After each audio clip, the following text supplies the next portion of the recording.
இப்ப புதுசா ஒரு வெப்பன் ஒண்ணு கொண்டு வந்திருக்காங்க. அது என்ன தெரியுமா? அவங்க தயவால தான் நம்ம ஆட்சி நடக்குதாம். மக்கள் தயவால இந்த ஆட்சி நடந்துகிட்டு இருக்கு. மனசாட்சி உள்ள சக்திகளோட ஆதரவால இந்த ஆட்சி நடந்துகிட்டு இருக்கு. நாங்க தான் அனுப்பி வச்சோம் அப்படின்றாங்களே. அனுப்பி வச்சவங்களுக்கு மினிஸ்ட்ரியில இடம் கொடுத்தா ஏன் கதறீங்க? ஏன் இவ்வளவு கோபம்? ஏன் இவ்வளவு கதறல்ஸ்?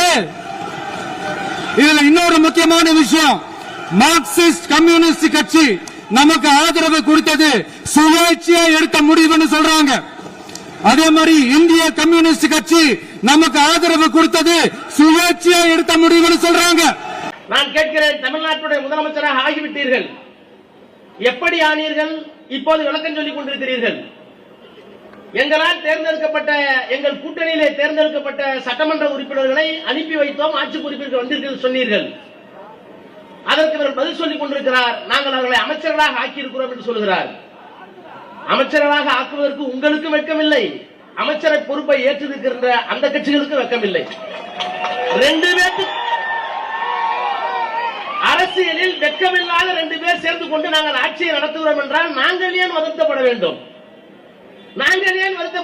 இதற்கு முதலமைச்சர் அந்த ஸ்கிரிப்ட் மட்டும் பார்க்காம படிக்கிறார். நேற்று ராத்திரி ஃபுல்லா ரிஹர்சல், மற்றதெல்லாம் பார்த்து படிக்கிறார். கரெக்டா நம்மளை திட்டும் போது மட்டும் ராத்திரி ஃபுல்லா ரீல். முன்னாடி எனக்கு கிடைச்ச தகவல்,